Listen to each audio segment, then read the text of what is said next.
नमः शिवाय। ओम नमः शिवाय। ओम नमः शिवाय। विश्वनाथ भगवान की, महाकालेश्वर भगवान की, ओमकारेश्वर भगवान की, कुबेरेश्वर महादेव की। हर हर महादेव, हर हर महादेव, हर हर महादेव। काशी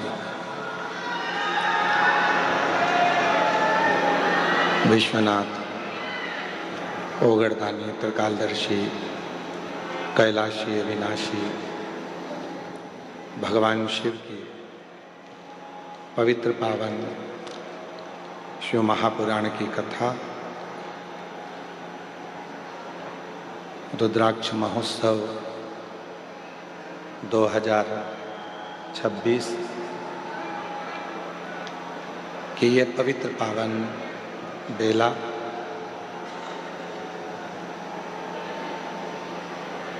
आप सभी जीजियों का मायका, वेलकम टू मायका।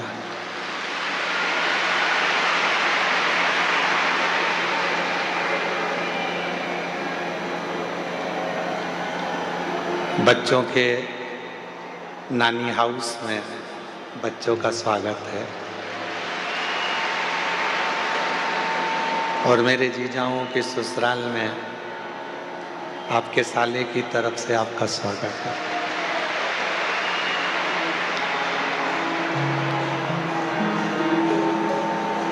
ये पवित्र पावन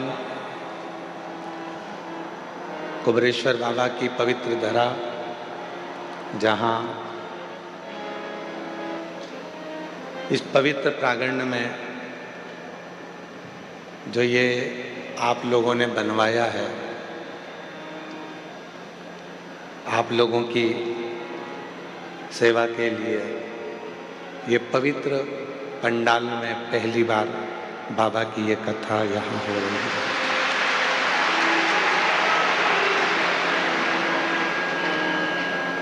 इसलिए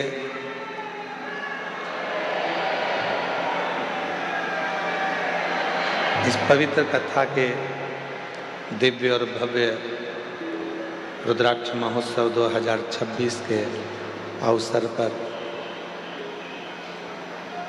इस कथा के जो मुख्य यजमान बने हैं श्री दीप्तेश भाई महेंद्र भाई पटेल, ललित बेन दीप्तेश भाई पटेल अमेरिका से आए हैं, जो यजमान पद ग्रहण किया है। एक बार जोरदार ताली बजाएं। जहाँ बैठे हों वो अपनी जगह पे खड़े जरूर हों। प्रणाम। आपकी बहुत दिन से इच्छा थी और बहुत दिन से मन था शिव महापुराण के यजमान पद ग्रहण करने का। एक बार उनके लिए जोरदार ताली बजाएं जो अमेरिका से आए। सोमानी जी जो प्रतिवर्ष इस पवित्र कथा के और तीर्थ कथा के यजमान बनते हैं, सूरत से जिनकी साड़ियों की, कपड़े की फैक्ट्रियां हैं, एक बार जोरदार ताली बजाकर उनके लिए साधु का। श्री दिनेश गणपति काबरा जी, काबरा परिवार एरंडोल से, जो अभी यहाँ नहीं पहुँच पाए हैं, कथा में 1-2 दिन के लिए जरूर आएंगे। प्रत्येक तीर्थ की कथा में और प्रत्येक कुबेरेश्वर बाबा की धरा पर दिनेश गणपति काबरा जी, काबरा परिवार एरंडोल हमेशा यजमान बना है। एक बार उनके लिए जोरदार ताली बजाएं। श्री सत्यनारायण रामदयाल मालपानी जी संभाजी नगर से हैं, जो पूर्व में भी कथा के यजमान बन चुके हैं और बाबा की कृपा से इस वर्ष भी यजमान बने हैं। जोरदार ताली बजाएं। स्वर्गीय मुरलीधर राव काले जी की स्मृति में श्री अनिल मीनाक्षी काले जी द्वारा बिदर कर्नाटका से शिव महापुराण कथा के यजमान पद ग्रहण करें हैं। एक बार उनके लिए जोरदार ताली बजाएं। स्वर्गीय सुमित्रा देवी गोवर्धन लाल जी माहेश्वरी की स्मृति में पुत्र संतोष राधा महेश्वरी द्वारा इंदौर से प्रतिवर्ष आप कुबरेश्वर धाम के और गुरु पूर्णिमा के यजमान बनते हैं। एक बार जोरदार ताली बजाएं। इंदौर से स्वर्गीय श्री रामचंद्र सुरटेवार जी की स्मृति में सुहासिनी विजय कुमार रामचंद्र सुष्टेवान जी द्वारा उदगीर से शिव महापुराण कथा के यजमान बने हैं। एक बार जोरदार इनके लिए ताली बजाएं, जो पूर्व में भी यहाँ यजमान पद ग्रहण कर चुके हैं। बहुत बहुत साधुवाद। श्रीमती सरला कैलाश रुंगटा जी कलकत्ता से हैं, जो शिव महापुराण कथा के यजमान पद ग्रहण करे हैं। और जी की स्मृति में श्रीमती शोभा बसंत कोठारी जी आशीष कुमार जी द्वारा बेलवाड़ी सेंधवा से आप कथा के यजमान पद ग्रहण करे हैं। श्री रमेश रेखा ठकराल जी, मोना ठकराल जी दिल्ली से, ये बेटी भी बैद्यनाथ जी में भी यजमान पद ग्रहण करी थी, गुरु पूर्णिमा पे भी यजमान पद ग्रहण करी थी, पिछले रुद्राक्ष उत्सव में भी यजमान पद ग्रहण करी थी, और इस रुद्राक्ष उत्सव में भी बेटी ने यजमान पद ग्रहण किया है। एक बार जोरदार ताली बजाएं। श्रीमती पार्वती सदाशिव पोद्दार जी न्यू मुंबई से हैं, जो शिव महापुराण के यजमान पद ग्रहण करे हैं। बहुत बहुत साधुवाद। श्रीमती नीलम जसवंतलाल सरिया जी कुणाल दिव्या मुंबई से हैं, जिन्होंने कथा के मुख्य यजमान पद ग्रहण करा। रमेश रेखा ठकराल जी दिल्ली से, श्री राजेंद्र एम सिंह जी, संजू देवी जी, श्वेता कैलाश पटेल जी पालघर मुंबई से हैं, जिन्होंने यजमान पद ग्रहण करा। सुशील कुमार पुरुषोत्तम महेश्वरी जी प्रतापगढ़ राजस्थान से हैं, जिन्होंने यजमान पद ग्रहण करा है। एक बार जोरदार ताली बजाएं। और श्रीमती भुवनेश्वरी यादव, अनुराग सिंह यादव जी पूर्वजों की स्मृति में जयपुर से यजमान पद आप लोगों ने ग्रहण किया, उसके लिए साधुवाद। स्वर्गीय मदन लाल जी बर्फी गोयल जी की स्मृति में मधु श्याम सुंदर गोयल जी द्वारा नोएडा उत्तर प्रदेश से यजमान पद ग्रहण करा है। ये यजमान परिवार नोएडा का पूर्व में भी गुरु पूर्णिमा पे, पूर्व में दिल्ली में और पूर्व में रुद्राक्ष उत्सव में यजमान पद ग्रहण करा, तीर्थ में भी यजमान पद ग्रहण करा, और आज फिर बाबा की कृपा से यजमान पद ग्रहण करा। जोरदार ताली बजाएं। स्वर्गीय किशन राव जी की स्मृति में अरुण शैलेश पाटिल जी संभाजी नगर से हैं, जिन्होंने यजमान पद ग्रहण किया है। श्री रमणीक लाल रायचूरा जी, रंजना जी रायचूरा जी टिकरापारा बिलासपुर से हैं, टिकरापारा बिलासपुर से। एक बार जोरदार ताली बजाएं, जिन्होंने यजमान पद ग्रहण किया। केदारनाथ मीना जायसवाल जी ठाणे महाराष्ट्र से हैं, जो यजमान पद ग्रहण करे हैं। स्वाति मयंक गुप्ता जी मेरठ से हैं, जो यजमान पद ग्रहण करें हैं। एक बार जोरदार ताली बजाएं। स्वर्गीय जयकृष्ण पटेल जी की स्मृति में श्रीमती पारुल प्रीत दृष्टि पटेल जी द्वारा न्यू जर्सी अमेरिका से आकर आपने यजमान पद ग्रहण किया है। एक बार इस परिवार के लिए भी जोरदार ताली बजाएं, जो कि अमेरिका से पधारे हैं। सुभाष चंद्र रक्षा कटियार जी बेंगलोर से आए हैं, जिन्होंने पूर्व में भी यजमान पद ग्रहण किया था और आज भी यजमान पद ग्रहण करे हैं। एक बार जोरदार ताली बजाएं। श्री रामकिशोर जी पूनम सिंह जी दिल्ली से यजमान पद ग्रहण किया है, उनके लिए भी साधुवाद। श्री प्रकाश गुप्ता जी, मधुबाला गुप्ता जी चंदोली संभल से हैं, जिन्होंने यजमान पद पूर्व में भी ग्रहण किया, इस बार भी पद ग्रहण किया है। एक बार जोरदार ताली बजाकर उनके लिए साधुवाद। श्री हंसराज लखनपाल जी हिमाचल प्रदेश से आए हैं, जिन्होंने यजमान पद ग्रहण किया है हिमाचल प्रदेश से। एक बार जोरदार ताली बजाकर उनके लिए साधुवाद देंगे। वीरेंद्र कुमार वार्षणे, गीता वार्षणे जी अलीगढ़ उत्तर प्रदेश से हैं, जिन्होंने कथा का मुख्य यजमान पद ग्रहण किया, उनके लिए साधुवाद। जोरदार ताली बजाएं। श्री सुनील गणपत राव देशमुख जी प्रणीता सुशील देशमुख जी पुणे से हैं, जिन्होंने यजमान पद ग्रहण किया है। श्री जगत सिंह फुलवती सिंह जी नेरुल मुंबई से हैं, जिन्होंने यजमान पद ग्रहण किया। एक बार इनके लिए जोरदार ताली बजाएं। पूर्व में भी आपने यजमान पद ग्रहण किया था और आगे भी आप लोग हमेशा ऐसे ही यजमान पद के लिए तत्पर रहे हैं। एक बार जोरदार ताली बजाएं। श्री अवधेश दीपमाला बर्नवाल जी बनारस से हैं, जिन्होंने यजमान पद ग्रहण किया। और श्री आकाश कुशवाहा जी इंदौर से हैं, जिन्होंने मुख्य यजमान पद ग्रहण किया। एक बार जोरदार ताली बजाकर इन सभी के लिए साधु होता। सभी यजमान परिवार जिनके सहयोग से और जिनके अथक आनंद प्रयास से ये कथा प्रतिवर्ष पूर्ण होती है। शिव और शिव की ये पवित्र भूमि कंकर शंकर की धरा, जहाँ बैठकर आप भगवान शिव की अविरल भक्ति को प्राप्त कर रहे हैं।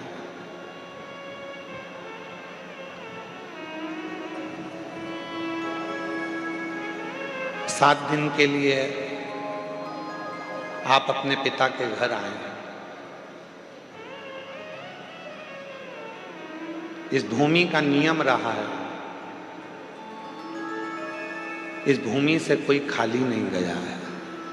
जो आया वो कुछ लेकर गया।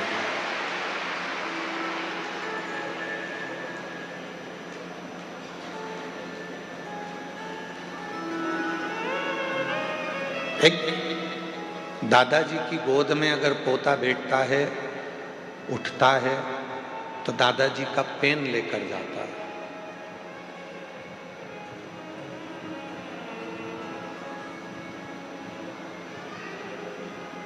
दादी की गोद में अगर पोता पोती बैठते हैं तो कुछ ना कुछ दादी का भी सामान, चश्मा जो दादी के पास होता है वो लेकर चला जाता है।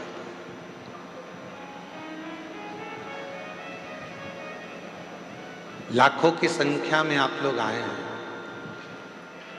और आज मेरे भोले बाबा भी जब आप 7 दिन बाद यहाँ से जाएंगे तो निश्चित है मेरा बाबा भी तुमको कुछ ना कुछ देकर जरूर भेजेगा।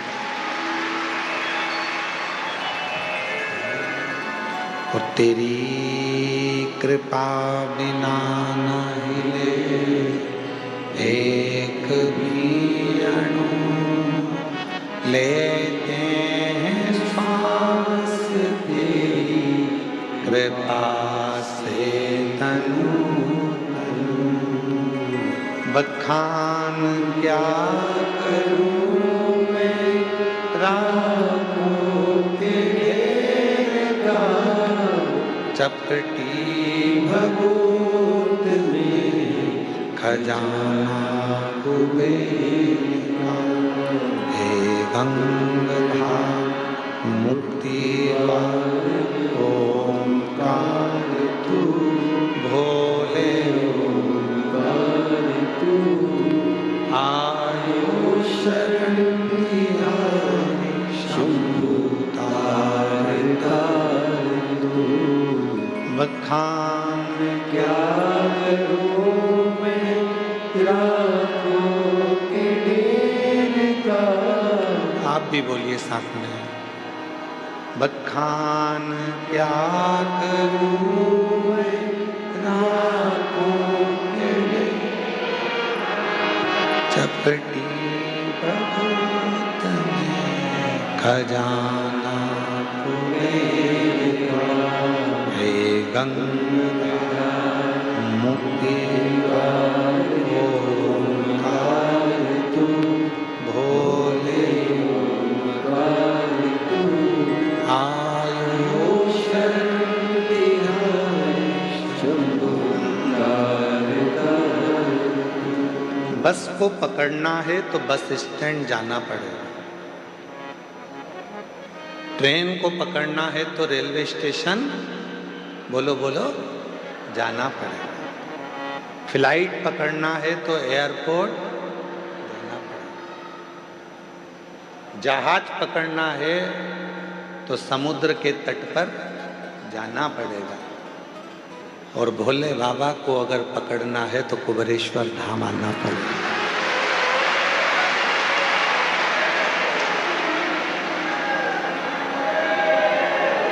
बारह ज्योतिर्लिंग का, ये 12 ज्योतिर्लिंग के मध्य में विराजमान ये वो कुबेरेश्वर बाबा की धरा है, ये वो कुबेरेश्वर बाबा की भूमि है। कुबेर भंडारी की वो धरा है जहाँ पर आने के बाद में 12 ज्योतिर्लिंग में आप भगवान शिव को जो जल चढ़ाते हो, भगवान शिव का जो दर्शन करते हो, उसका पुण्य फल ये कुबेरेश्वर बाबा की धरा पर नमन कर कर आपको प्राप्त हो जाता है। आपको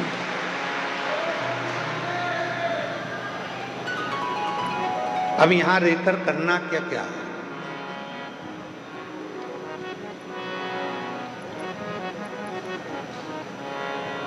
शादी का सीजन चल रहा है, तुम सबके घर पे कम से कम 5-5, 6-6 पत्रिका पड़ी होगी शादी की।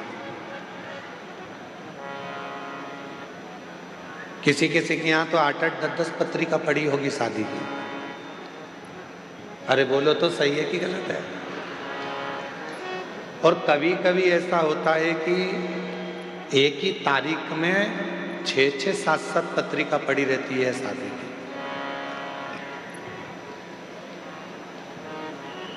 बोलो री जी हाँ, सही है कि गलत है? अब तुम क्या करते हो? पत्रिका देखोगे, किसके यहाँ की है, किसके यहाँ की है, किसके यहाँ की है, और पत्रिका देखने के बाद तुम्हारा जिससे ज्यादा प्रेम होगा तुम उसी के घर की शादी में जाओ। भले 10 पत्रिका पड़ी हो, 8 पत्रिका पड़ी हो, 5 पत्रिका पड़ी हो, 10-12 पत्रिका पड़ी हो, पर जिससे ज्यादा प्रेम होता है व्यक्ति उसी के घर की शादी में जाता है। उसी तरह कुबरेश्वर बाबा की धरा पर रुद्राक्ष महोत्सव में वही आता है जिसका मेरे बाबा से प्रेम होता है।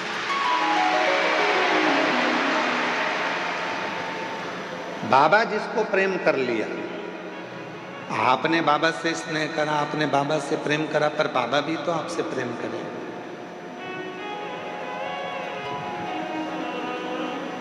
बाबा भी तो आपसे स्नेह करे।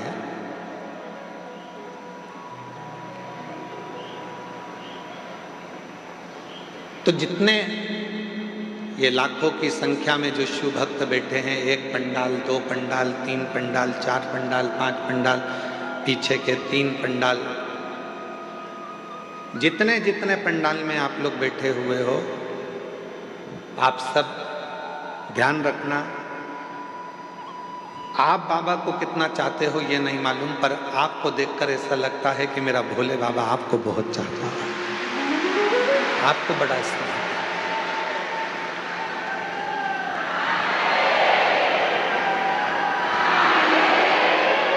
मांगो घड़ी रे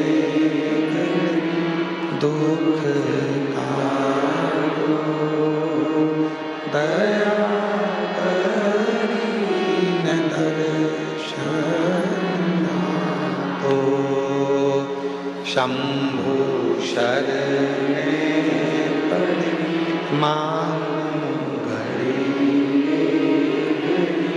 दुख दया।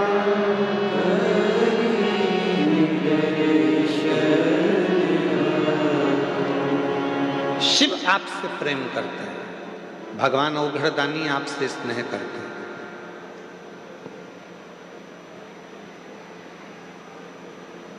दक्ष प्रजापति के घर में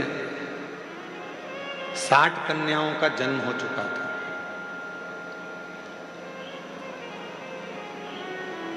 राजा दक्ष प्रजापति के घर में जब 60 लड़कियों का जन्म हो गया, 60 कन्याओं का जन्म हो गया, 60 कन्या के जन्म के बाद भी दक्ष प्रजापति ने भगवान माँ जगतजननी दुर्गा भवानी से प्रार्थना कर कर एक कन्या को और मांगा।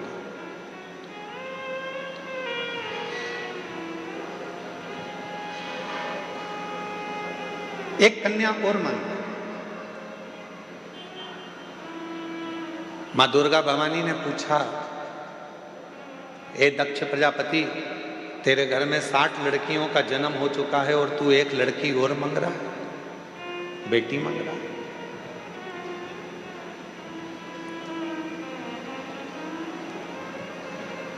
अभी हम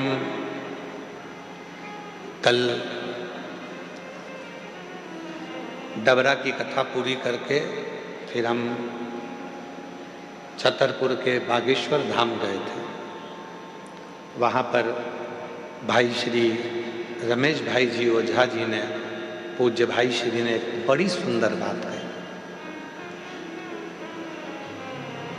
पूज्य भाई श्री ने कहा, जैसे अपन कहीं दान देते हैं और दान देने के बाद रसीद लेते हैं, कहीं डोनेशन दिया तो डोनेशन के बाद हम जो रसीद लेते हैं उस रसीद को देखकर हम बड़े खुश होते हैं कि हमने दान किया, हमने पुण्य किया। तो पूज्य भाई श्री कह रहे थे, पूज्य भाई श्री रमेश भाई जी ओझा जी अपनी वाणी में कह रहे थे कि जैसे दान करने के बाद रसीद मिलती है और उस रसीद को देखकर अपन खुश होते हैं, यदि परमात्मा की कोई रसीद देखना हो तुमको तो घर में जितनी बेटियां हैं उनका मुख देख लीजिए, वो परमात्मा के पुण्य की रसीद है।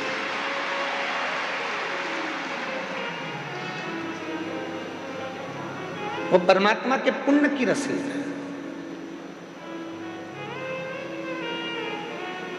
घर में यदि एक बेटी का जन्म हो जाए तो समझ लेना कि उस भोलेनाथ ने तुम्हारे घर में एक रसीद सिग्नेचर कर कर दे दी है।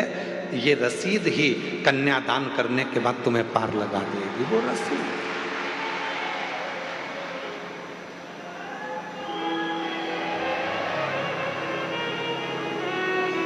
दक्ष प्रजापति के घर में 60 कन्याओं का जन्म हो गया, एक कन्या और मां जगत जननी दुर्गा भवानी से मांग रहे और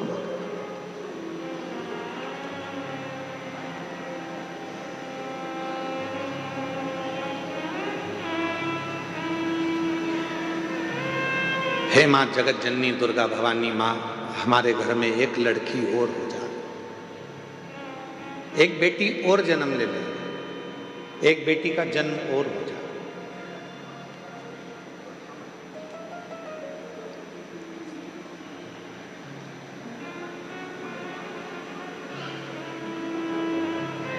देवी जी ने पूछा, जगत जननी दुर्गा भवानी ने पूछा कि तुम्हारे घर में इतनी लड़कियां हैं,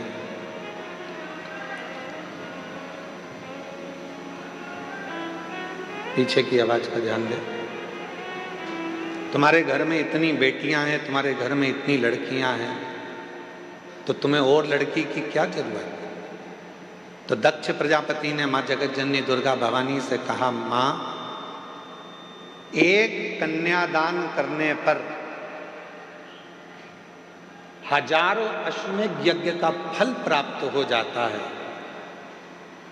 2 कन्यादान करने पर सोम यज्ञ का फल प्राप्त हो जाता है, 3 कन्यादान करने पर इंद्र का सिंहासन प्राप्त हो जाता है, 4 कन्यादान करने पर हमें सर्वोत्तम यज्ञ का फल प्राप्त हो जाता है। और जब हाथ से प्रति समय पर एक कन्या का यदि कन्यादान होता है तो हमारा वैकुंठ में निवास हो जाता है। ये शिव तत्व, ये शिव तत्व।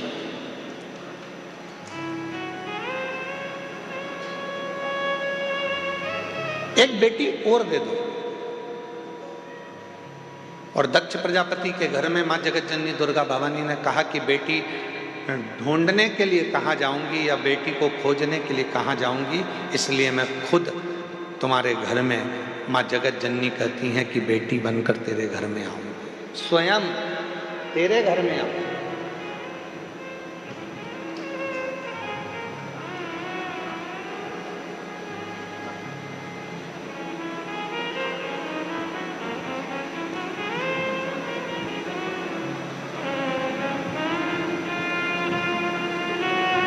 लोग कहते हैं बेटी घर में जन्म ले ली। यहाँ हमारे जजमान परिवार में ठकराल परिवार बैठा हुआ है। वो ठकराल परिवार दिल्ली से,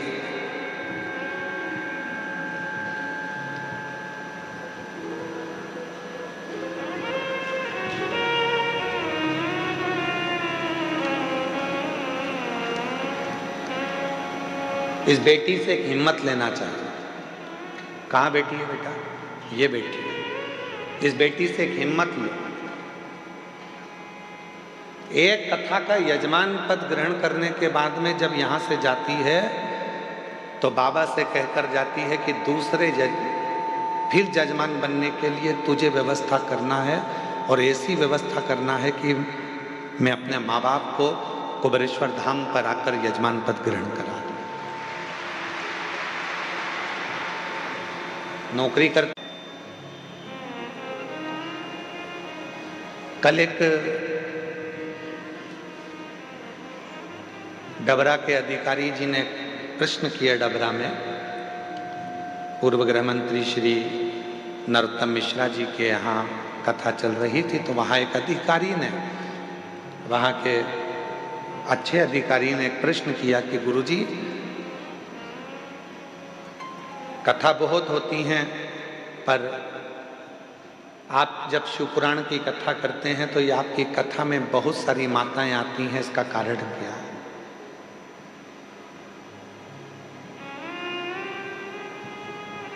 इसका कारण क्या है? हमने कहा इसका केवल एक कारण है, ये हमको सुनने के लिए नहीं आती है। ये जब भी कथा के पंडाल में आती हैं तो ये सोचकर आती हैं कि मेरा भोले बाबा कुछ कहने वाला है, शंकर जी कुछ कहने वाले हैं और शिव जी उस कथा को कहेंगे और मैं उस कथा को सुनूंगी और जो वाणी निकलेगी वो मेरे लिए कल्याणप्रद होगी, वो मेरे लिए।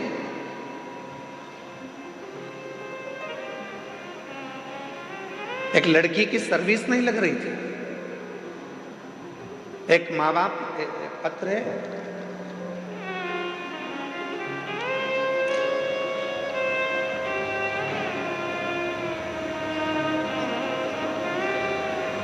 मेरा नाम शंकर महादेव, बावट इकर, मोबाइल नंबर ये है, मलकापुर जिला बुल्ढाना महाराष्ट्र से आए। कहीं बैठे हों तो हाथ हिला सकते हैं। आप ही हैं बाबा जी? मैं आपको नमन करता हूँ। ये वो पिता है, बेटी ने हिम्मत हार दी थी कि पापा मेरी कहीं जॉब नहीं लग रही है, मैं इतनी पढ़ गई फिर भी मेरी सर्विस नहीं लग रही है, कोई मुझे गवर्नमेंट जॉब नहीं मिल रही है। पिता ने अपनी बेटी से कहा कि वो सीहोर वाला बाबा कहता है कि मेहनत को 4 गुना कर, रात दिन एक कर दे, फिर एग्जाम दे। और बाप ने संकल्प लिया था कि मेरी बेटी की जैसी नौकरी लग जाएगी, जहां भी शिव पुराण की कथा होगी पैदल जाऊंगा। यवतमाल महाराष्ट्र से जैसे ही बेटी की सरकारी नौकरी लगी और वह बाप पैदल चलकर यवतमाल महाराष्ट्र से यहां पहुंचा है। आओ बाबा जी, आ जाओ, आप आ जाइए।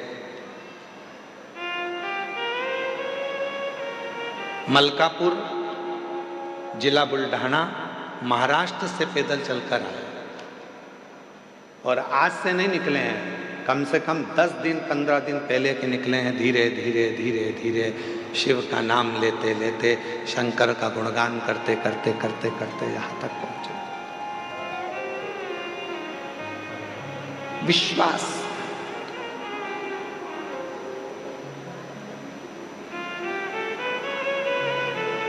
किसको सुनने के लिए आए हो? आप सीहोर वाले बाबा को तो टीवी पर भी सुन लेते हो, सीहोर वाले महाराज को तो, और सीहोर वाला महाराज तो आपसे मिलता तक नहीं है। इसीलिए आप लोग कथा के मंडप में भी आते हो, कुबेरेश्वर धाम पर आरती होती है तो उसमें सम्मिलित हो जाते हो कि किसी न किसी रूप में दृष्टि तो पड़ जाएगी, मिल तो जाएंगे, देख तो लेंगे।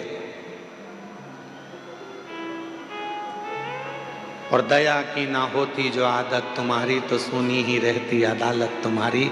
जो गरीबों के दिल में दया तुम ना पाते, तो किस दिल में होती इबादत तुम्हारी। ये तो उसकी कृपा है, ये उसकी करुणा है, ये उसकी दया है।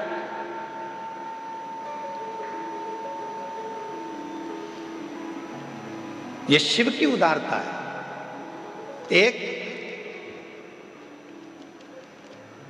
बेटी तुम्हारे घर में यदि है और उस परमात्मा से कहना, और फिर निवेदन करूं मेरी जीजियों, बेटे के जन्मदिन पर तुम फटाके फोड़ो चाहे ना फोड़ो, बेटे के जन्मदिन पर तुम नगाड़े बजाओ चाहे ना बजाओ, पर बेटी तुम्हारे घर में जन्म ले तो उस दिन खूब खुशियां मनाना कि मेरे घर में मेरे परमात्मा ने एक बेटी को भेज दिया।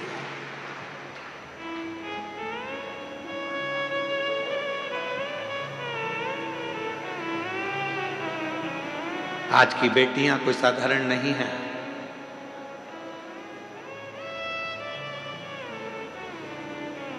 जो भारत की भूमि के लिए तत्पर आगे बढ़कर मिसाइलों को दागती है, और भारत की एक बेटी पूरे पाकिस्तान को हिलाकर आ जाती है, ये वो भारत की भूमि है। ये वो भारत की भूमि है जिस भारत की भूमि पर बेटियों का सम्मान है, जिस भारत की भूमि पर बेटियों का आदर है, जिस भारत की भूमि पर बेटी को कन्या रूपी रतन कहा जाता है, जिस भारत की भूमि पर बेटी को हमारे यहाँ एक माणिक रतन कहा जाता है, जिस भारत की भूमि पर बेटी को सम्मानता का भाव दिया जाता है, ये वो भारत की भूमि है।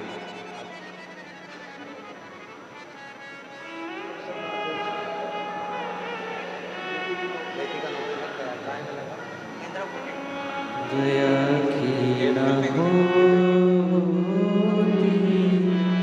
जो आदत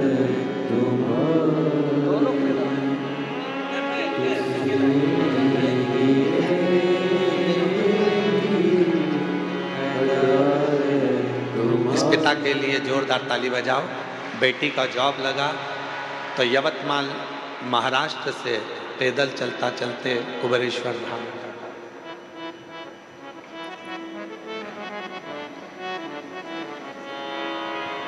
और कितनी बेटियां बैठी हैं यहाँ पर, ढेरों। जितनी बुजुर्ग माँ हैं वो भी किसी ना किसी की बेटी हैं, जो युवान माताएं बैठी हैं वो भी बेटी हैं, और जो मेरी छोटी छोटी कन्या बेटी हैं वो भी बेटी हैं। कितनी बेटी।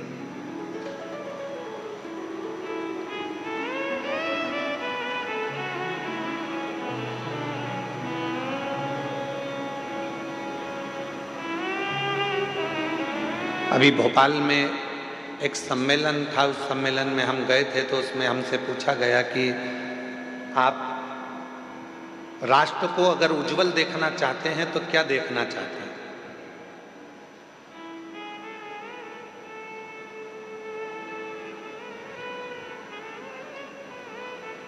एक कार्यक्रम था, उसमें हमसे पूछा राष्ट्र को आप उज्जवल देखना चाहते हैं तो क्या देखना चाहते हैं। तो हमने कहा हम ये देखना चाहते हैं, अभी तक नारा था बेटी पढ़ाओ बेटी बढ़ाओ, हमसे कोई पूछे तो हम भी एक नारा देना चाहते हैं, बहू पढ़ाओ और देश बचाओ। कोई हमसे पूछे तो एक नारा हम भी देंगे कि जैसे तुम बेटी को पढ़ा रहे हो, जैसे बेटी के लिए तुम अपनी जान दे रहे हो, वैसे बहू को भी अपने घर में आने के बाद उसकी इच्छा पूछो, बेटा पढ़ना है, आगे बढ़ना है, तुझे कुछ करना है। जैसे बेटी के लिए हम तत्पर हैं, वैसे बहू के लिए भी तत्पर हो। बहू के लिए, वो भी तो बेटी है हमारी। एक सुंदर चरित्र है अशोक सुंदरी का। अशोक सुंदरी जी की उम्र थी 9 वर्ष। भगवान शंकर मां पार्वती की सुपुत्री अशोक सुंदरी 9 वर्ष की थी। काशी में भ्रमण कर रही थी क्योंकि काशी उनको प्रिय था।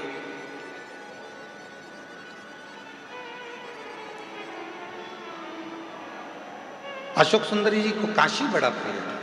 काशी में रह रही थी, काशी में भ्रमण कर रही थी, और भ्रमण करते करते काशी की धरा पर अशोक सुंदरी एक दिन बाबा विश्वनाथ जी के पास में पहुंच गए, अपने पिताजी के पास। जब जाकर देखा तो पिताजी तो तप साधना में लीन थे। अशोक सुंदरी ने देखा कि पिताजी तो तप साधना में लीन है, अब मैं किसके पास जाऊं। तो अशोक सुंदरी फिर दौड़ लगाई, अपनी मां को खोजने लगी, माता पार्वती जी। उस समय पर मां जगतजननी जगदम्बा अंबा माता पार्वती मैया असुरों का संहार करने के लिए गई थी। मां जगतजननी को ढूंढ, पार्वती जी मिलती नहीं। अशोक सुंदरी आखिरी में ढूंढते ढूंढते श्री गणेश जी महाराज के पास में गई, गणेश जी भी नहीं मिले। षडानंद कार्तिकेय जी के पास गई, षडानंद कार्तिकेय भी नहीं मिले।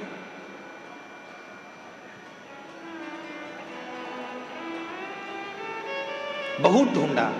अशोक सुंदरी जी ने ना पिताजी मिल रहे हैं, ना माँ मिल रही है, ना गणेश जी मिल रहे हैं, ना कार्तिकेय जी मिल रहे हैं। आखिरी में अशोक सुंदरी एक स्थान पर एक वृक्ष के नीचे बैठ गई, मौन होकर।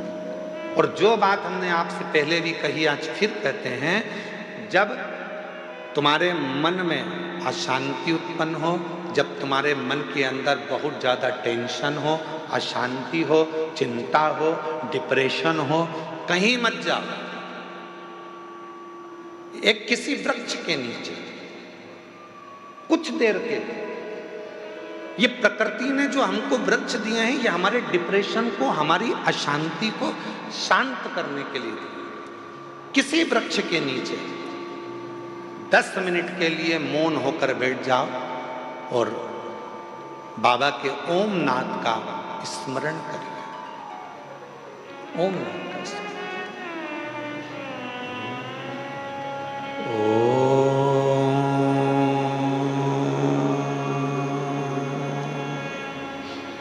जब हम ओम नाद का स्मरण करते हैं किसी वृक्ष के नीचे बैठकर, तो प्रकृति के देव भगवान देव अधिदेव महादेव हमारे ऊपर दृष्टि देते हैं, हमें देखते हैं।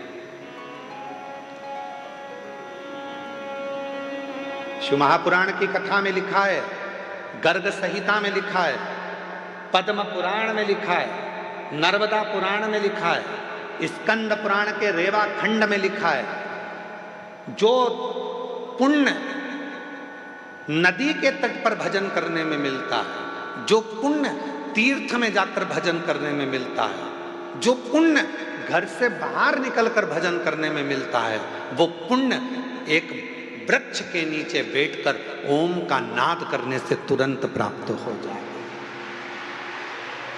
वो पुण्य प्राप्त होगा।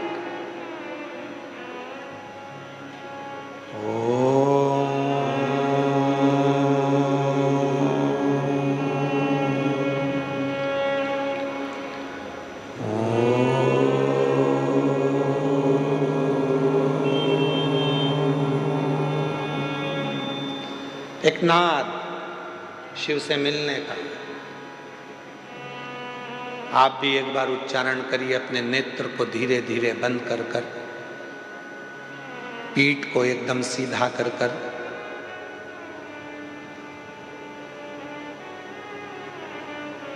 दोनों भुकुटियों का स्मरण मध्य बिंदु में कर कर इस ओम को लंबी गूंज के साथ अपने मुख से उच्चारण करिए।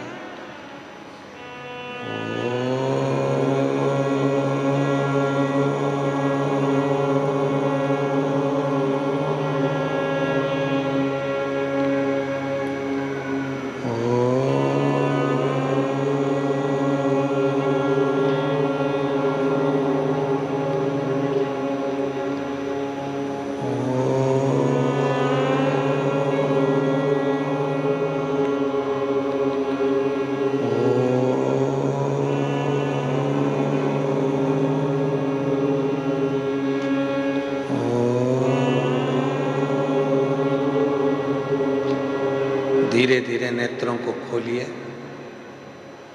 स्मरण करिए देवाधिदेव महादेव के किसी वृक्ष के नीचे बैठकर शिव हमको देख रहे हैं और हम उस शिव को महसूस कर रहे हैं। ऐसा लग रहा है कि हमारे पास में हमारा देव अधिदेव महादेव कुबेर भंडारी स्वयं आकर खड़ा हुआ है। वो नाद है, वो नाद। अशोक सुंदरी ने ओम का उच्चारण करा, अशोक सुंदरी ने नाद किया ओम का। शिव पुराण की विद्येश्वर संहिता कहती है, स्कंद पुराण का रेवा खंड कहता है, किसी वृक्ष के नीचे बैठकर जब हम लंबी श्वास लेकर ओम का उच्चारण करते हैं तो महादेव हमको देखते जरूर हैं। और वही हुआ।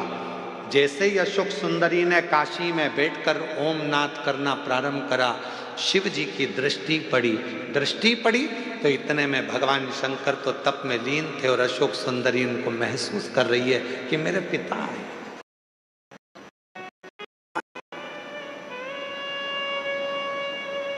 अशोक सुंदरी ने, पिताजी बहुत प्यास लग रही है, पापा बहुत प्यास लग रही है, बाबुल बहुत प्यास लग रही है। जिंदगी में यदि किसी बाप बेटी का प्रेम देखना है, जीवन में किसी पिता और पुत्री का प्रेम देखना है, तो दो जगह पर देखिएगा। एक देखिए देवाधिदेव महादेव और अशोक सुंदरी का प्रेम, और दूसरा देखिए नरसिंह मेहता और नानी भाई का प्रेम। दोनों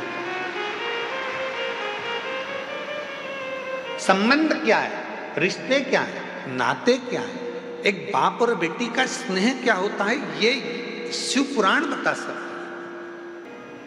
पिताजी तो तप में लीन थे, कुछ बोले नहीं है, बस प्रकट हो गए, बोले कुछ नहीं, केवल प्रकट हुए। बहुत तेज प्यास लग रही है पिताजी, पिताजी कुछ नहीं बोले। थोड़ी देर बाद अशोक सुंदरी ने देखा कि मेरे पिताजी की जटा में से टप टप टप टप करते हुए जल बह रहा था। अशोक सुंदरी को लगा कि गंगा मैया सिर पे है तो वो पानी बहा रही है, मैं क्यों ना इस जल को पी लूं। और तुरंत अशोक सुंदरी ने पिताजी के कंधे पर जाकर लिपट गई, और लिपट कर अशोक सुंदरी ने अपने मुख को ऊंचा करा और शिव जी की जटा से, भगवान शंकर की जटा से जो बूंद बूंद जल टपक रहा था, उसको अशोक सुंदरी ने पीना प्रारंभ कर दिया।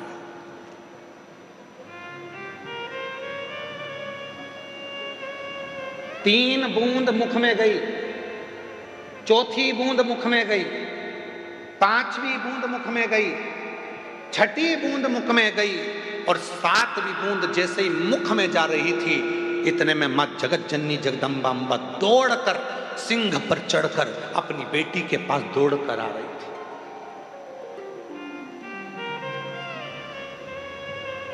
जगत जननी जगदम्बा अम्बा दौड़कर, सुंदरी सुंदरी सुंदरी सुंदरी अशोक सुंदरी सुंदरी सुंदरी, क्या बोले। शिवजी ने देखा कि पार्वती जी इतनी जल्दीबाजी में कहां से आ गई, तो पार्वती जी को देखकर शंकर भगवान तुरंत पूछा, क्या हो गया पार्वती, जो तुम इतनी चिल्लाती चिल्लाती अशोक सुंदरी सुंदरी सुंदरी अशोक सुंदरी सुंदरी सुंदरी अशोक सुंदरी करती हुई आ रही हो, क्या हुआ। अरे वो अशोक सुंदरी तुम्हारे पीछे बैठी है, उसको प्यास लग रही थी, पानी नहीं मिला, तो वो तुम्हारे शीश से जो बूंद बूंद जल टपक रहा है ना, उसको पी रही है।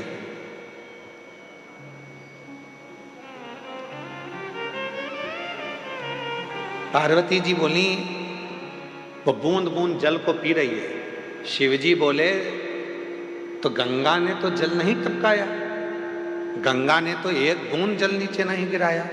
पार्वती ने पूछा, वही तो मैं बोल रही हूं कि गंगा तो आपकी जटा में बंद पड़ी हुई है, वो बूंद बूंद जल जो टपक रहा है वो जल नहीं है, तुम्हारे गले में जो वासुकी नाग पड़ा हुआ है, उस नाग का जहर वो उगल रहा था, वो उगला हुआ जहर मेरी बेटी के कंठ में जा रहा था।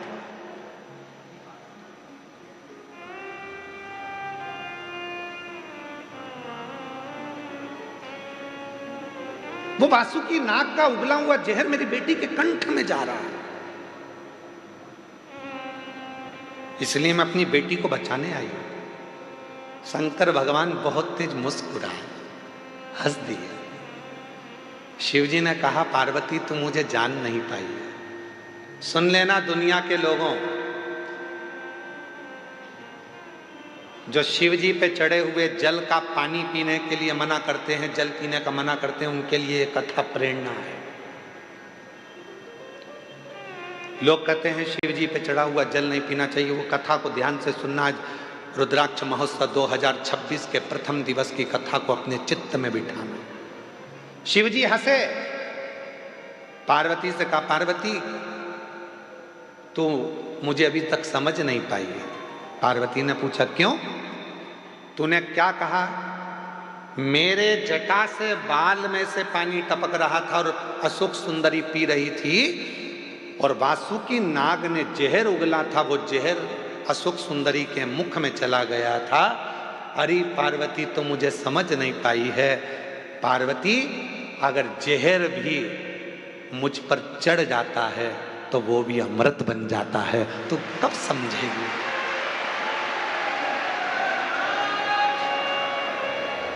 दुनिया के लोग कहते हैं शिव जी पे चढ़ा हुआ जल नहीं पीना चाहिए। उनके लिए यह अशोक सुंदरी और काशी का संवाद कहता है कि शंकर भगवान के जटा में गले पर कालिया विष अपना वासुकी नाग अपना विष उगल रहा था और वो विष जटा में से टपक रहा था, जिनको अशोक सुंदरी ने पी लिया था। पार्वती तू मुझे समझी नहीं है। पार्वती, एक बेलपत्र मुझ पर चढ़ती है तो वो औषधि बन जाती है, एक दुर्वा मुझ पर चढ़ती है तो वो औषधि बन जाती है, एक बेर मुझ पर चढ़ता है तो औषधि बन जाती है, एक चावल का दाना मुझ पर चढ़ता है धान्य, वो औषधि बन जाती है। अरे पार्वती, जो जल मुझ पर चढ़ता है वो भले कैसा भी हो, वो मेरे ऊपर चढ़कर गंगा जल जैसी औषधि बनकर सुख प्रदान कर देता है, औषधि देता है। अब दुनिया के लोग बोलते हैं कि गुरुजी जल नहीं पीना चाहिए, तो दुनिया के लोग तो ये भी कहते हैं कि जल मत पियो, भले मदिरा पी लो।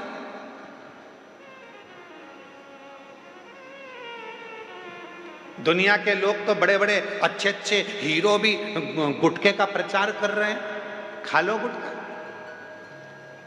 दुनिया के लोग तो गलत गलत प्रचार कर रहे हैं, कर लो गलत काम। नहीं,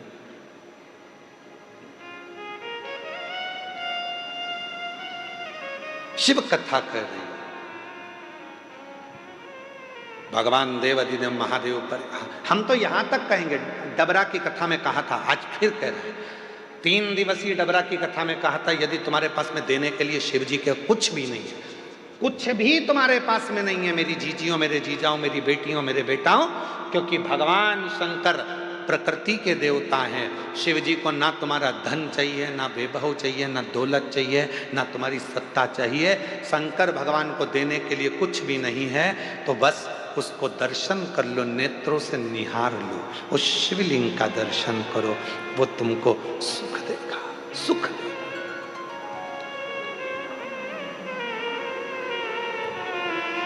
जब हम रात्रि को यहाँ पर पहुंचे तो रात्रि में यहाँ पर आए तो एक माता जी ने एक पर्ची लिख के दरवाजे में सरका दी,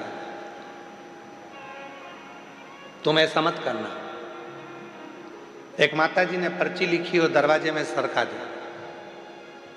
हमने आशीष से बोला कि पर्ची उठाना जरा। आए थे, बस अंदर गए, प्रवेश करा और कमरे में जैसे पहुंचे तो पर्ची पड़ी थी, तो हमने उस पर्ची को पढ़ा। तो उस पर्ची में हमने कहा आशीष जरा पर्ची उठाओ। पर्ची उठाई तो उसमें लिखा था कि कंकर शंकर शिला के हम जल नहीं चढ़ा पाएंगे, तो हम दूर बैठ के भगवान की पूजन करें, आराधना करें, चलेगा? हमारा निवेदन है, लाइक चाहते हो तो डीपी के पास जाने की जरूरत नहीं है, कनेक्शन तुम्हारे पास में है। तुम जहां बैठकर कंकर शंकर की धरा पर उस शिव को याद करोगे, वो वहीं आकर दर्शन देगा। जहां तुम बैठे हो, जहां तुम हो। शिव महापुराण की कथा केवल एक ऐसी कथा है कि सीहोर वाला बाबा तो दिखता ही नहीं है, सीहोर वाला महाराज नजर भी नहीं आता, लोग कहाँ कहाँ बैठे हुए हैं उनको दिखेगा नहीं। आएंगे, कथा सुनेंगे, बाबा को प्रणाम करेंगे, कंकर शंकर पूजन करेंगे, दिल से प्रार्थना करेंगे और बाबा उन पे कृपा कर देता। एक पत्र है एक बेटी का, आज सारे पत्र बेटियों के ही हैं। एक वकील बेटी का पत्र है, वकील है।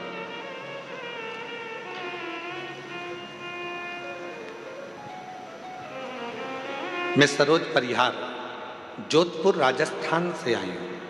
कहीं बैठी हो सरोज जी परिहार? आप ही हैं? ऐसा हाथ हिला दो एक बार वापिस जी। आ जाइए, एक बेलपत्र लेकर जाइए। मैं सरोज परिहार जोधपुर राजस्थान की निवासी हूँ। मेरा मोबाइल नंबर ये है मैं और मेरी ननंद बाईसा आपकी कथा वर्ष 2019 से सुन रही हैं। हम दोनों पिछले 5 सालों से लगातार रुद्राक्ष अभिषेक में यहाँ रुद्राक्ष महोत्सव में आते हैं। ऐसा कोई साल नहीं गया जिस साल मुझे मेरे भोलेनाथ ने नहीं दिया। रुद्राक्ष महोत्सव कर कर जाती हूँ और 3 से 4 महीने में बाबा मुझे कुछ ना कुछ देता जरूर है। 5 साल से रुद्राक्ष महोत्सव में आ रही हूँ। 5 साल से लगातार रुद्राक्ष महोत्सव अटेंड करती हूँ, सुनती हूँ। गुरुजी, आपकी कथा बहुत दूर दूर होती है। सीहोर हमारे नज़दीक पड़ जाता है। हम लोगों के भाग्य हैं जो साल में 2 कथा गुरु पूर्णिमा की और रुद्राक्ष महोत्सव की मिल जाती है, तो हमारे तो पंडाल की कथा पूरी हो जाती है। गुरुदेव, मेरी 2 बेटियां हैं। छोटी बेटी, बड़ी बेटी का साथ में विवाह हुआ दोनों का, छोटी का भी बड़ी का, पर छोटी बेटी का ससुराल सही नहीं होने की वजह से उसको तलाक हो गया। उन लोगों ने बेटी के बारे में गलत गलत उठाना चालू करा कि इसकी बच्चेदानी नहीं है, बच्चादानी खराब है, बच्चादानी है ही नहीं। ऐसी अफवाह उड़ाई कि बेटी दिन भर रोती थी। गुरुदेव, 2018 में मेरी बेटी की शादी दूसरी करा दी। मेरी बेटी वकील थी, पर प्राइवेट, सरकारी नहीं। 2018 में शादी हुई और बेटी ने कहा, माँ, डॉक्टर के हिसाब से ऐसा लगता है कि मैं माँ नहीं बन सकती, क्या करूं? मैं अपनी बेटी को लेकर यहाँ आ गया और कथा सुनवाई बेटी को। कथा सुनने के बाद जब बेटी पहली बार यहाँ से गई, उसका गर्भ ठेर गया। पर ना जाने ऐसा क्या हुआ कि बेटी का जो बच्चा हुआ वो शांत हो गया। बेटी फिर टूट गई। मेरे से कहा, माँ, मैं वापिस अभी नहीं जाऊंगी क्योंकि मेरा मन बड़ा दुखी है। तो मैंने अपनी बेटी से कहा, उसने तुझे पुत्र दिया था, उसने ले लिया, क्यों चिंता करती है? चल कथा में। बेटी को वापिस कथा में लेकर आई और बाबा की ऐसी कृपा हुई कि बेटी जब दूसरी बार कथा से गई तो वो सरकारी वकील बन गई। सरकारी वकील बन गई। तीसरी बार फिर कथा में आई तो उसका खुद का मकान बन गया और बाबा की ऐसी कृपा हुई, तीसरी बार कथा में आई तो बाबा की कृपा से उसका वापिस बाबा ने पुत्र दे दिया। ये शिव की। गुरुदेव, दुनिया के लोग इतना ताना देते थे कि दुनिया के लोगों का मुंह बंद कर दिया मेरे भोले बाबा। दुनिया के लोगों का मुंह बंद कर। शिव कथा करती है।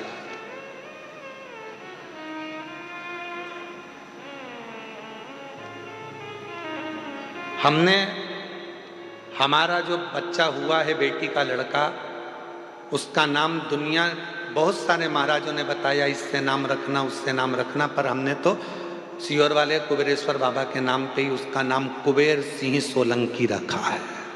हमने उसका नाम कुबेर सिंह।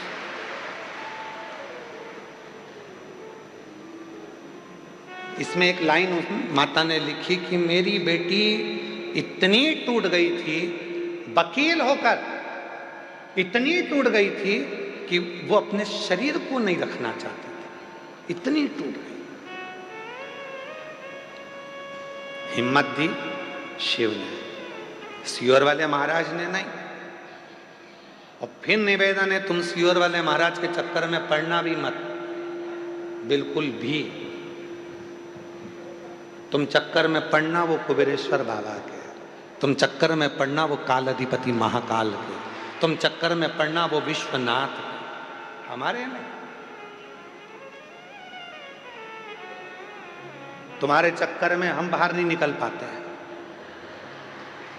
कहाँ है सोमानी जी? सही है कि तुम सबके चक्कर में हम बाहर नहीं निकल पाते।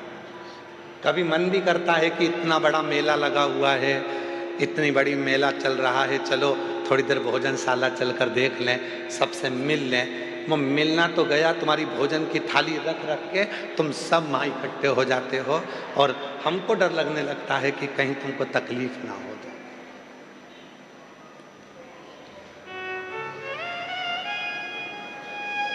उसके चक्कर में रहो। हम तो बाबा के भरोसे चलते हैं। और देखो, हम हमेशा एक ही बात कहते हैं कि सियोर वाले बाबा से, सियोर वाले महाराज से मतलब मत रखो। इसीलिए कहते हैं क्या, हमको भी तो कहीं निकलने दो, घूमने दो, फिरने दो। पर जितना जितना मना करते हैं तुम, उतने उतने बिगड़ी औलाद हो। तुम्हें जितना मना करो तुम सुधरते ही नहीं, फिर पीछा पकड़ लेते हो। आ जाओ।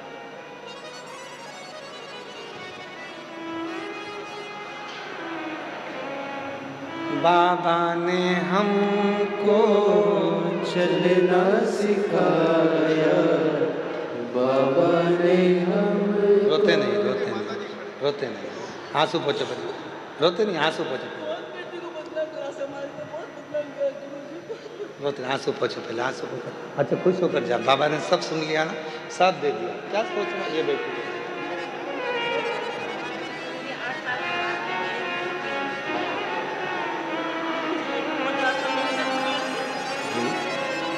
देखो पता। हाँ। पहले आंसू पोछो, आंसू पोछो, अच्छे खुश होके जाओ। बाबा ने सब दे दिया ना, तो अब क्या सोचना उसका।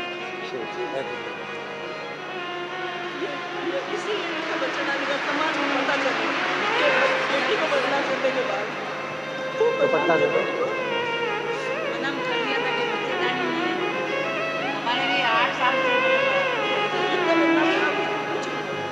शिव कृपा। जी कह रही हैं कि बेटी को ऐसा कह दिया था कि बच्चेदानी नहीं, बच्चेदानी नहीं, तो पूरी समाज में बात फैल गई, उससे कोई शादी ना करे। आखिरी में उसने सोच लिया था कि शरीर नहीं रखूंगी।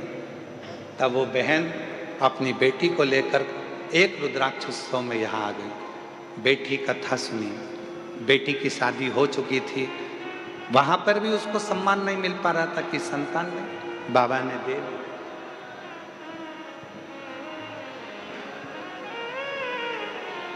आवाज नहीं आ रही है क्या?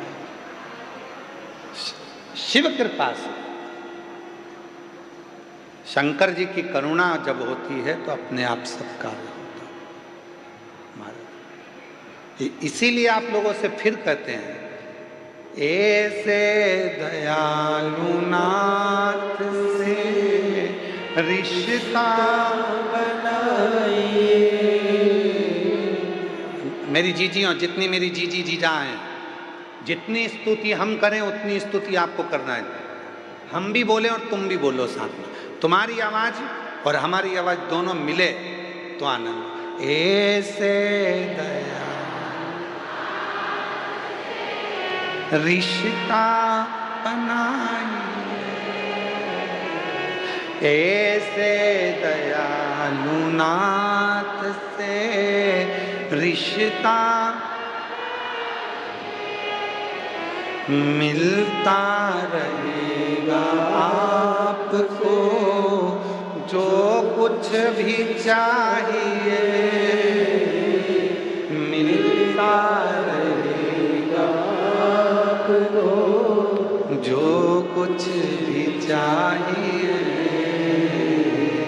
ऐसी करिश्मा होगा जो हुआ कभी नहीं, ऐसा करिश्मा होगा जो हुआ कभी नहीं। मांगा है भोलेनाथ से वरदान, मांगा है भोलेनाथ से वरदान, तेरी दया बनी रहे जब तक है जिंदगी, तेरी कृपा बनी रहे जब तक है जिंदगी, मांगा है भोलेनाथ से वरदान, मांगा है भोलेनाथ से वरदान। उसकी कृपा, उससे संबंध, वो नाता, वो रिश्ता, वो तुम्हारा हो जाए।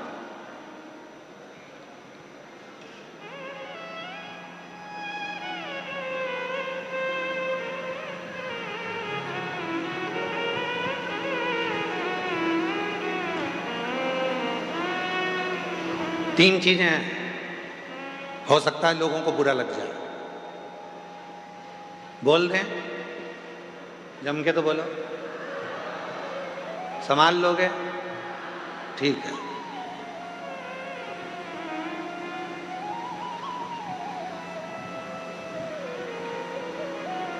वो कुत्ता किसी काम का नहीं जिसको पालो और अपने को ही काट लो।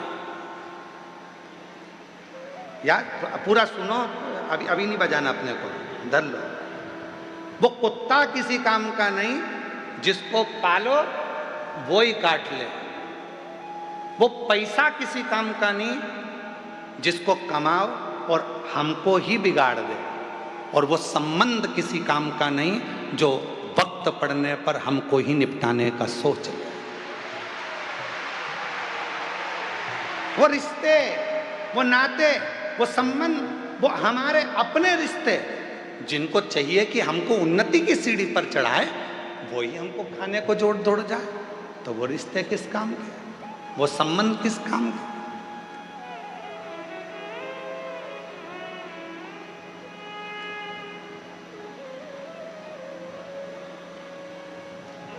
हमारे देवर जी तो बहुत अच्छे हैं, पर हमारी देवरानी ने हमारे देवर को कब्जे में करके रखा, रिश्ते खत्म कर दिए।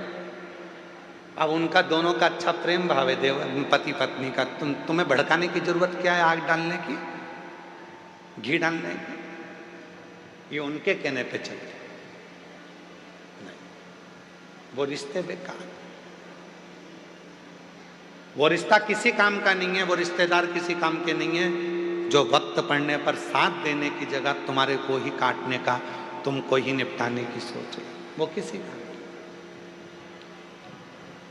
शिव महापुराण की कथा कहती है, भगवान शंकर का चरित्र कहता है, भगवान दक्ष प्रजापति ने माँ जगत जननी दुर्गा भवानी से एक बेटी मांगी और बेटी मांगने पर उन्होंने कहा कि माँ एक बेटी और हो जाए।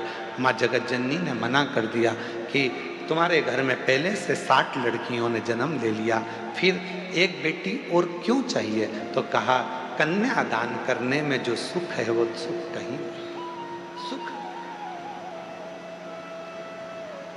वो सुख कहीं।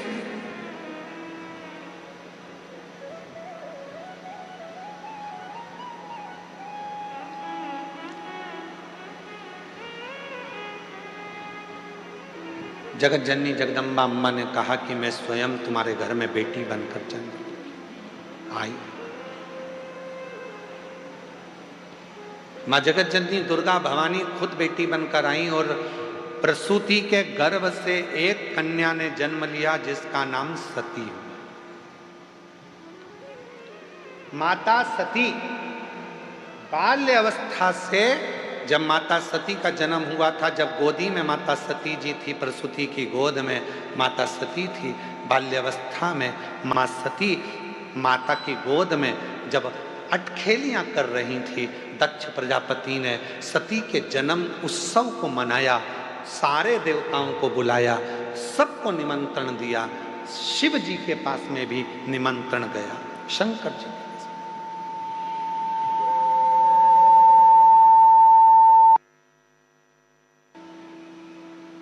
निमंत्रण सबके पास गए। सती मैया का जन्म हुआ है, सारे देवता सब माता सती का दर्शन करने के लिए सब आए। सती मैया अपनी अटखेलियां में लगी हुई थी, छोटी सी थी, गोदी में पड़ी हुई थी, गोदी में खेल रही थी, माँ की गोद में माता सती खेल रही। किसी देवता को माँ सती ने नहीं देखा, अपनी अटखेलियां करें। भगवान नारायण भी आए, लक्ष्मी जी भी आई, ब्रह्मा जी भी आए, ब्रह्मणी भी आई, इंद्र भी आए, इंद्राणी भी आई, गरुण भी आए, वरुण भी आए, सारे 33 कोटि देवता आए। तब तक माता सती ने किसी को नहीं देखा। पर जैसे ही भगवान देव अधिदेव महादेव सती मैया के सामने जैसे ही पहुंचे, गोदी में सती सोई थी, प्रसूति की गोद में सती सोई थी, और सती जैसे ही शिवाय, सती का ध्यान शंकर भगवान पर टिक गया। जैसे शंकर की कथा सुनने वाले, शिव महापुराण की कथा सुनने वाले कैसे होते हैं? कथा चालू होती है और एकदम साइलेंट, किसी की आवाज नहीं आती है, पड़ोसन बोले भी तो ये कौन ही मार देती है, चुप। और पूरा इतनी संख्या में 2 माताओं को एक कमरे में बिठा दो तो इनकी बात खत्म नहीं होती है। और तुम लाखों की संख्या में बैठे हो, और मेरी जीजियां, मेरे जीजा, मेरी बेटियां, बेटे, मेरे बुजुर्ग माँ बाप पूरी कथा के पंडाल में बैठे हैं, पर किसी एक की आवाज नहीं, एकदम चुप होकर। और कहीं का बोल भी दे तो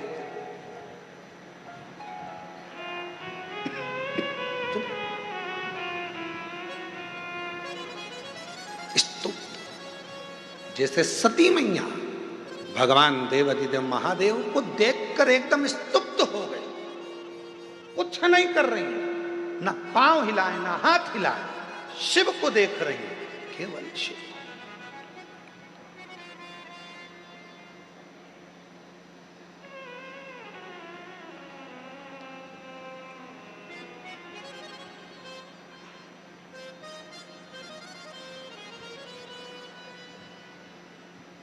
और भगवान देव अधिदेव महादेव ने सती को देखा, दक्ष प्रजापति को बुलाया और बुलाकर कहा, दक्ष प्रजापति जी, इस सती, ये मेरी जगत जननी जगदम्बा अंबा तुम्हारे घर में आई है, सती तुम्हारे घर में प्रकट हुई है, इसका आदर करना, सम्मान करना, सत्कार करना।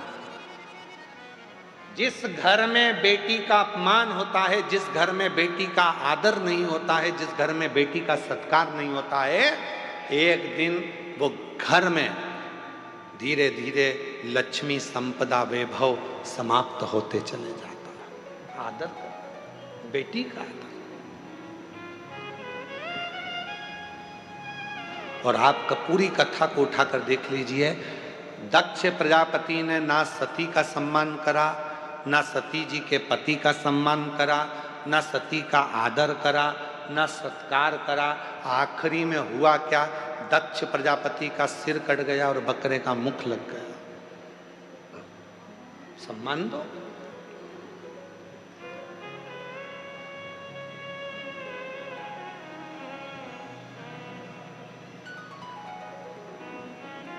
एक हमारे यहाँ पुरानी कहावत है, बहन बेटी आती है, अभी अभी तो भगवान ने सबको संपदा दी है, धन दिया है, तो लोग साड़ी दे देते हैं। पहले कहते थे बहन बेटी आई ब्लाउज का टुकड़ा दे दो।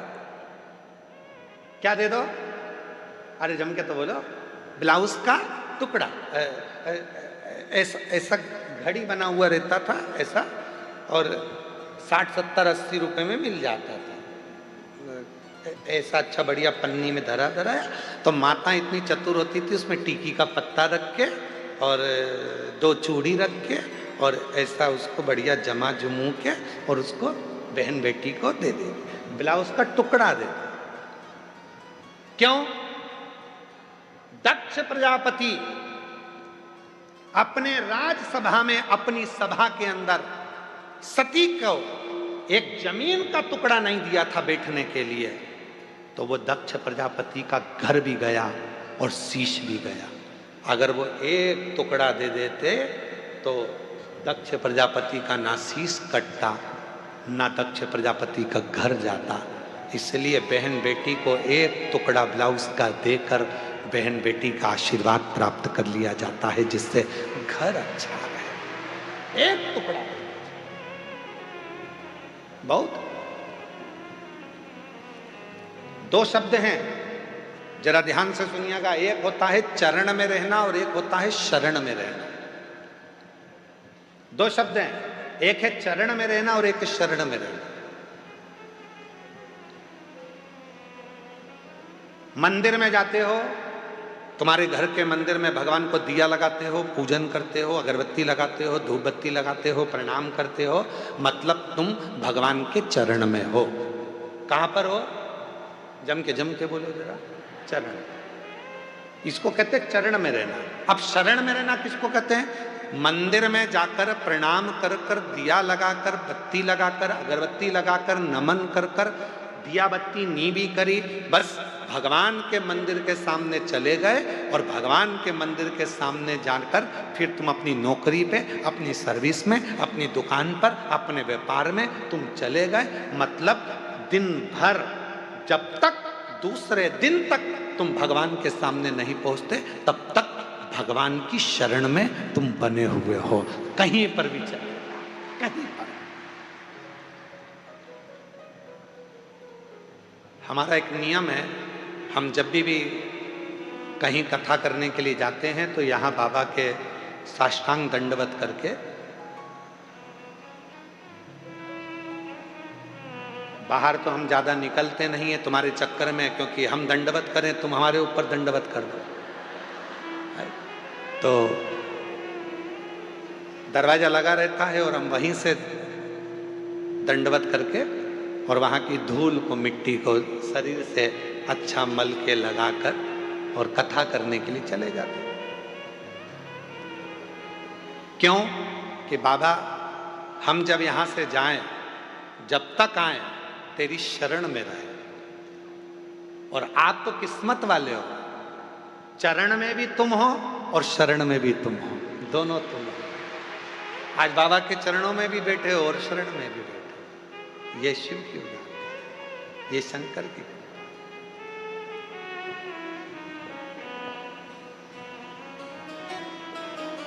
इसलिए शिव महापुराण की कथा वर्णन कर रही है महाराज।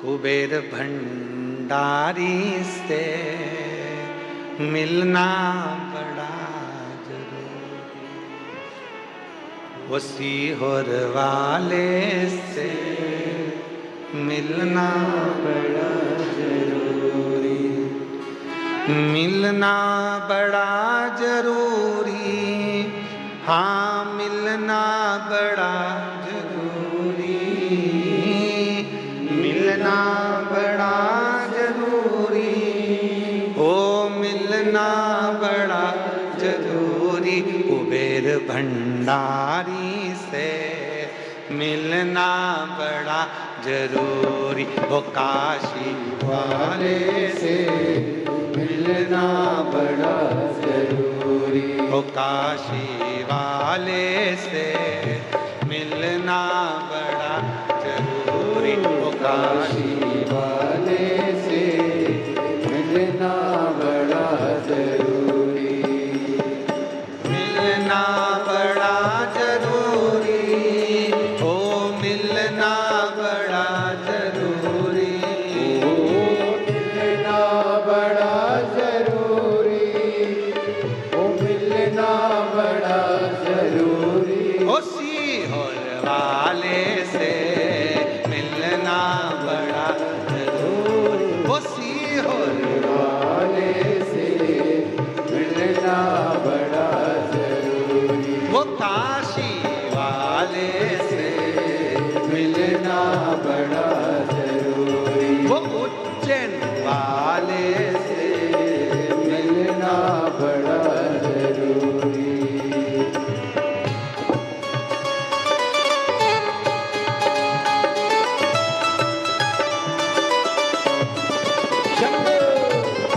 राधे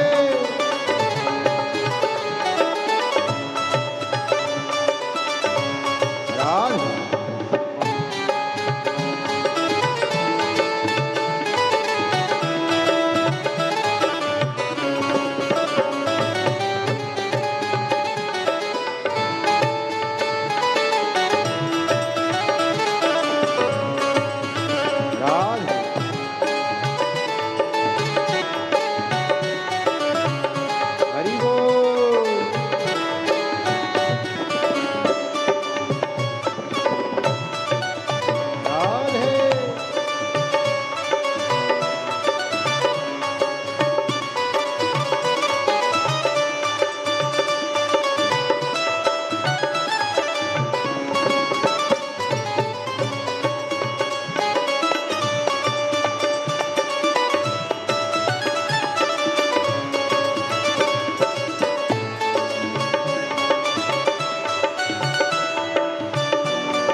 बन कर आती, जो मैं होती पवन बसंती, झोंका बन कर आती, जो मैं होती कांला चमेली, चरणों में बिछ जाती, जो मैं होती बेला चमेली, चरणों में बिछ जाती, बन न सकी मैं हवा का झोंका, बन न सकी मैं हवा का झोंका, बन न सकी मैं हवा का झोंका, बन न सकी मैं हवा का झोंका, ये मेरी मजबूरी, काशी वाले से मिलना बड़ा जरूरी, काशी वाले से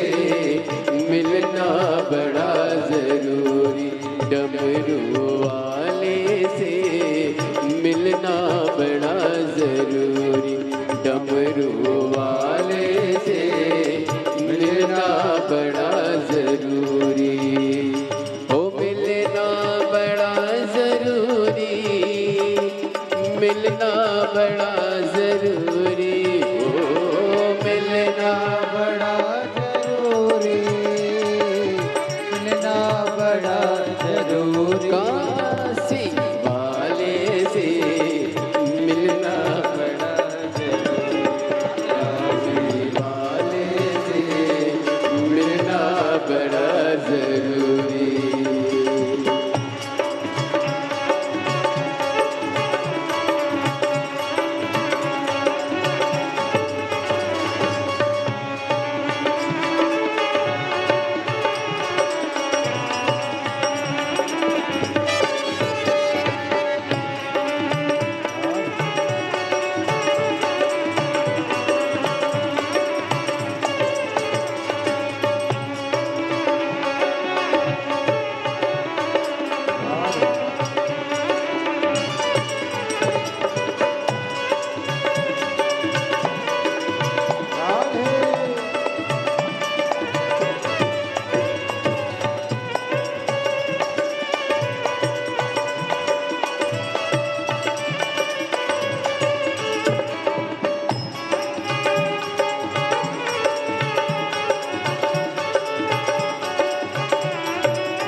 जो मैं होती कारी बदरिया, छम छम नीर बाती, जो मैं होती कारी बदरिया, छम छम नीर बाती, गरज गरज के बरस बरस के तुमको नित नहलाती, गरज गरज के बरस बरस के तुमको नित नहलाती, बन न सकी मैं कारी बदरिया, बन न सकी मैं कारी बदरिया, बन न सकी मैं कारी बदरिया, बन न सकी मैं कारी बदरिया, ये मेरी मजबूरी, काशी वाले से मिलना बड़ा जरूरी, काशी वाले से मिलना बड़ा जरूरी, सीहोर वाले से मिलना बड़ा जरूरी, सीहोर वाले से मिलना बड़ा जरूरी, ओ मिलना बड़ा जरूरी, मिलना बड़ा जरूरी, मिलना बड़ा जरूरी, हो मिलना बड़ा जरूरी, डमरू वाले से मिलना बड़ा जरूरी, डमरू वाले से मिलना बड़ा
लिखती निज पाती, जो मैं तेरा पता जानती, खत लिखती निज पाती, सब रशिकन को संग में लेकर तुमसे मिलने आती, सब रसिकन को संग में लेकर तुमसे मिलने आती। पता तेरा मेरे पास नहीं है, पता तेरा मेरा पास नहीं है, पता मेरा तेरे पास नहीं है, पता मेरा तेरे पास नहीं है, ये मेरी मजबूरी।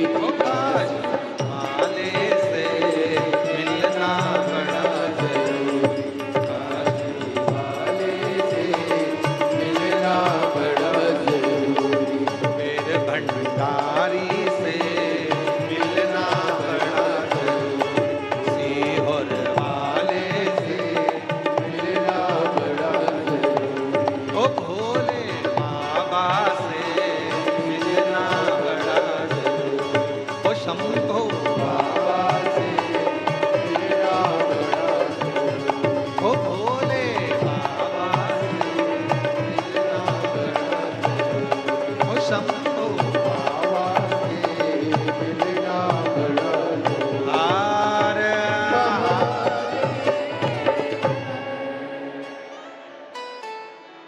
अपने स्थान पर बैठकर बाबा देव अधिदेव महादेव की सुंदर आनंदमय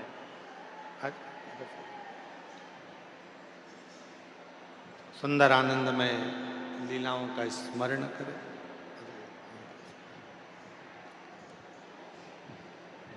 जहाँ जगह मिले वहाँ बैठकर भगवान शिव से प्रार्थना करें, विनय करें, निवेदन करें, विनती करें,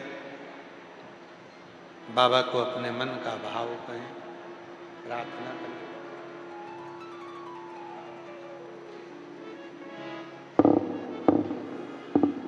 कुबेरेश्वर बाबा की ये पवित्र धरा है, जहाँ बैठकर देवाधिदेव महादेव से अपने मन का भाव करें, दिल से प्रार्थना करें, विनय करें, निवेदन करें।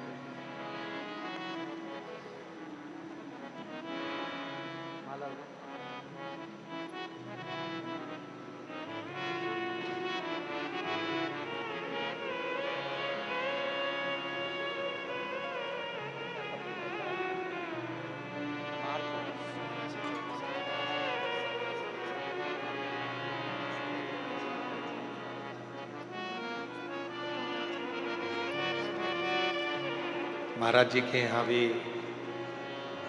दिल्ली में अप्रैल में कथा रहेगी, एक बार जोरदार ताली बजाकर बहुत बहुत साधुवाद।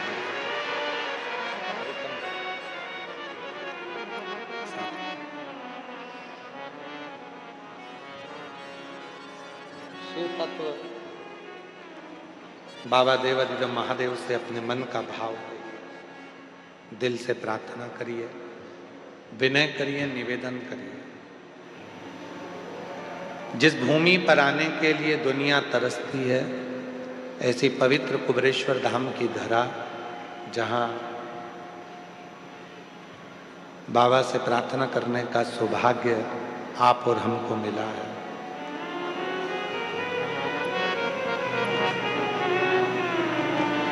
बाबा को अपने मन का भाव कहिए, प्रार्थना करिए, विनय करिए और दिल से बाबा को नमन करिए। हमने कथा में पहले भी कहा, जब भी कुबेरेश्वर धाम पर आओ, कहीं पर भी बैठकर 108 बार श्री शिवाय नमस्तुभ्यम कहना चाहिए। यहां जितना रुको,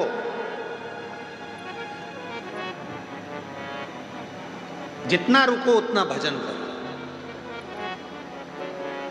रात्रि के समय पर 2 घंटा 3 घंटे का नियम बनाओ कि ढोलक मंजीरा रखकर सब कीर्तन, अपनी अपनी टोली बनाओ।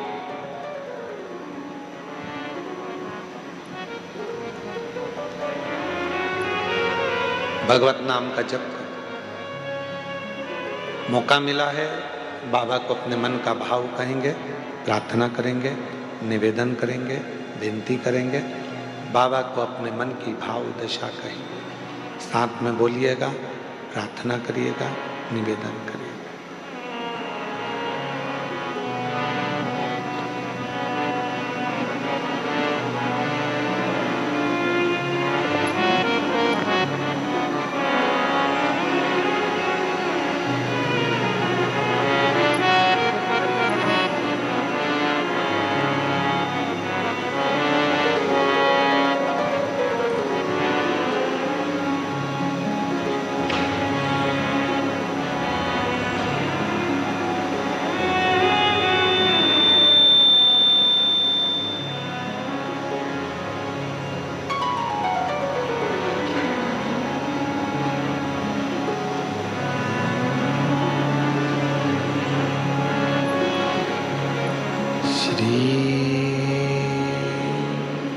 शिवाय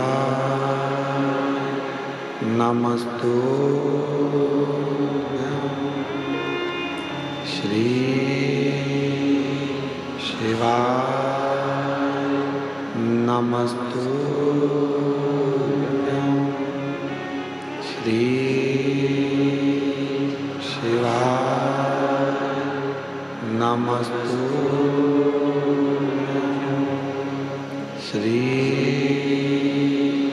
शिवाय नमस्तुभ्यं। श्री शिवाय नमस्तुभ्यं। भोला सब दुख काटो, ओ भोला सब दुख काटो। शिव शंकर जपो तेरी माला, भोले बाबा जपो तेरी माला। भोला सब दुख काटो, ओ भोला सब दुख काटो। वेश है मंगलकारी, वेश है मंगलकारी। शमशान वासिया, शमशान वासिया, ओ भोला सब दुख काटो। ओ भोला सब दुख काटो। ओ